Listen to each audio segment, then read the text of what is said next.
بسم اللہ الرحمن الرحیم۔ السلام علیکم ناظرین، واقعہ کربلا صرف تاریخ اسلام ہی نہیں بلکہ تاریخ عالم کا نادر اور عجیب و غریب واقعہ ہے۔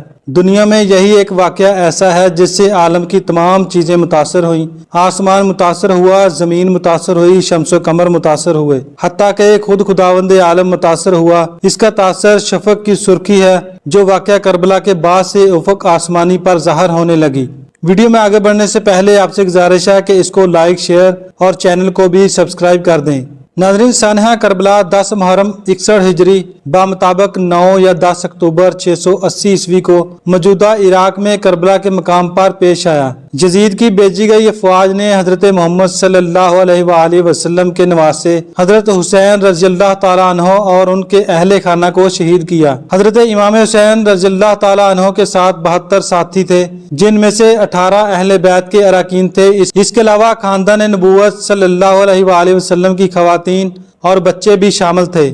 یہ وہ غم انگیز اور عالم افرین واقعہ ہے جس نے جاندار اور بے جان کو خون کے آنسو رلایا ہے۔ اس واقعہ کا پس منظر رسول اللہ اور اولاد رسول کی دشمنی ہے۔ یزید نے امام حسین کے قتل کا منصوبہ تیار کیا اور ایسے حالات پیدا کر دیے کہ حضرت امام حسین کربلا میں آ پہنچے۔ یزید نے بروایت 80,000 فوج بھجوا کر امام حسین کو 18 بنی ہاشم اور 72 اصحاب سمیت چند گھنٹوں میں موت کے گھاٹ اتار دیا۔ حضرت امام حسین 28 رجب 60 کو مدینہ سے روانہ ہو کر 10 محرم الحرام 61 ہجری کو رسول کریم صلی اللہ علیہ وآلہ وسلم کی خدمت میں پہنچ گئے۔ ظالموں نے 7 محرم الحرام سے پانی بند کر دیا اور 10ویں محرم کو نہایت بے دردی سے تمام لوگوں کو قتل کر ڈالا۔ کربلا کا یہ واقعہ تاریخ اسلام کا بڑا افسوسناک حادثہ تھا۔ اس واقعہ کی خبر اللہ نے حضور پاک صلی اللہ علیہ وآلہ وسلم کو کر دی تھی۔ چنانچہ روایت میں آتا ہے کہ حضور صلی اللہ علیہ وآلہ وسلم نے اپنی زوجہ حضرت ام سلمہ رضی اللہ تعالیٰ عنہ کو ایک شیشی میں کچھ مٹی دے کر فرمایا تھا کہ یہ اس جگہ کی مٹی ہے جہاں میرے نواسے کو شہید کیا جائے گا۔ جب وہ شہید ہوگا تو یہ مٹی خون کی طرح سرخ ہو جائے گی۔ کربلا کے واقعہ کے وقت حضرت ام سلمہ رضی اللہ تعالیٰ عنہ زندہ تھی، اور جس وقت امام حسین علیہ السلام شہید ہوئے تو یہ مٹی خون کی طرح سرخ اور مایا ہو گئی تھی۔ اسلامی تاریخ کو کسی اور واقعہ نے اس قدر اور اس طرح متاثر نہیں کیا جیسے سانحہ کربلا نے کیا۔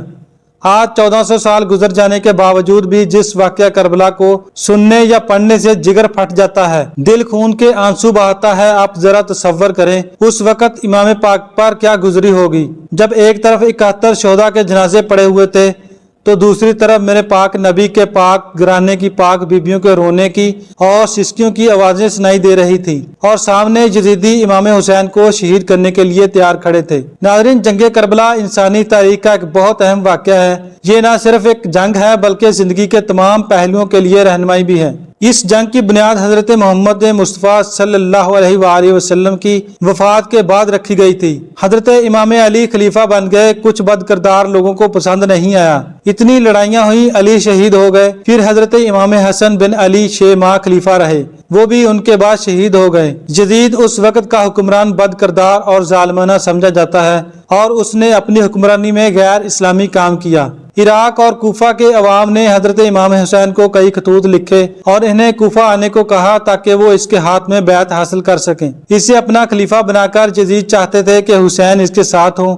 وہ جانتا تھا کہ اگر حسین اس کے ساتھ آ جائے تو سارا اسلام اس کی گرفت میں آ جائے گا۔ بہت دباؤ کے بعد حسین نے ان کی کسی بھی چیز کو قبول کرنے سے انکار کر دیا، لہٰذا یزید نے حسین کو روکنے کا منصوبہ بنایا۔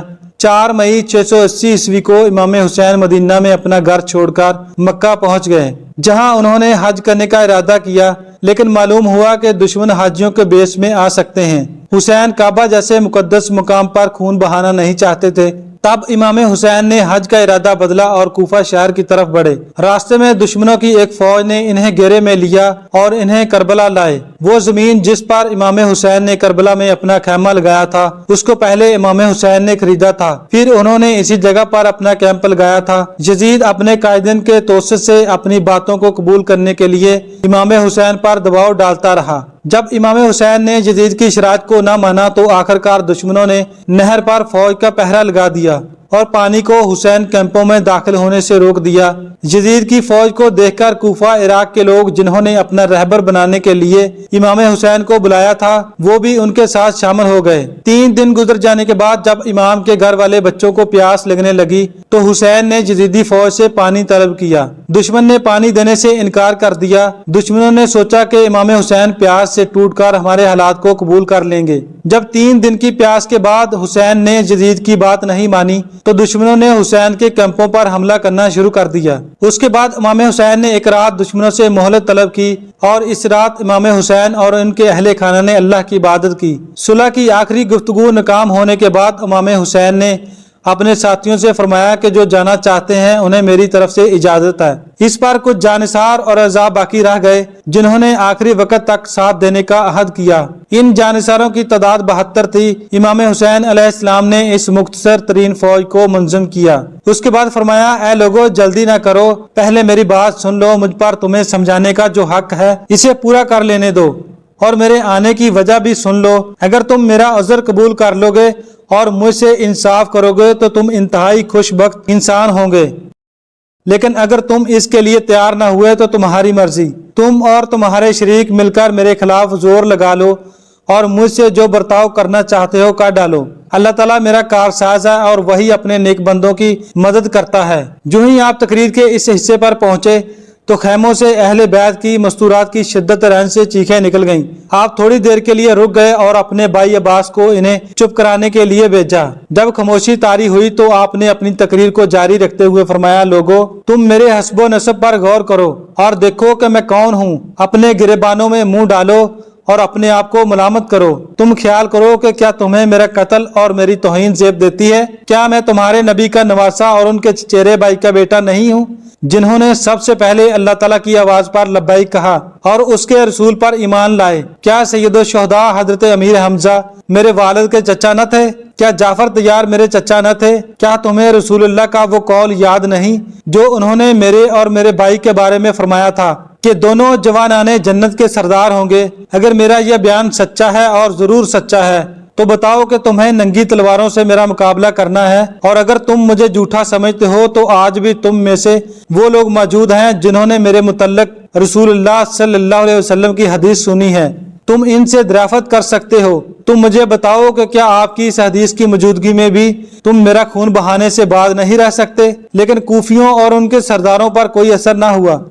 بن یزید تمیمی پر آپ کی اس تقریر کا اثر ہوا اور وہ یہ کہتے ہوئے کہ یہ جنت یا دوزخ کے انتخاب کا موقع ہے، میں نے جنت کا انتخاب کر لیا ہے، خواہ مجھے ٹکڑے ٹکڑے کر دیا جائے یا جلا دیا جائے۔ حضرت امام حسین علیہ السلام کے لشکر میں شامل ہوا۔ اس کے بعد شخصی مبارزات کے طریقہ سے جنگ کا آغاز ہوا جس میں اہل بیت اطہر کا پلہ باری رہا۔ یہ دیکھ کر ابن سعد نے عام حملہ کا حکم دیا۔ اراکین اہل بیت نے دشمنوں کی جلگاروں کا پوری قوت ایمانی سے ڈٹ کر مقابلہ کیا۔ فدائی ایک ایک کر کے کٹ مرے لیکن میدان جنگ سے منہ نہ پھیرا۔ دوپہر تک امام حسین کے بیشتر آدمی کام آ چکے تھے، چنانچہ اب باری باری میدان میں اترے اور شہید ہوئے۔ امام حسین تنہا میدان میں جمے ہوئے تھے۔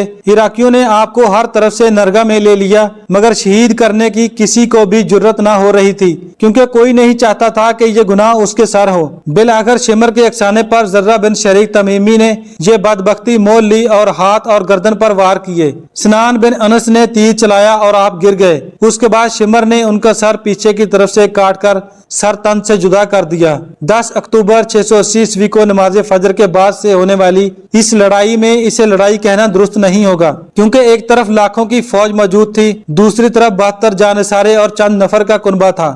لیکن مورخ صرف جنگ لکھتے ہیں، ویسے امام حسین کے ساتھ صرف 75 یا 80 مرد تھے جن میں سے 6 ماہ سے 13 سال تک کے بچے بھی شامل تھے۔ اسلام کی بنیادوں کی حفاظت کے لیے کربلا میں 72 افراد شہید ہوئے جس میں دشمنوں نے 6 ماہ کے بچے علی اصغر کی گردن پر 3 جہتی تیر مارا۔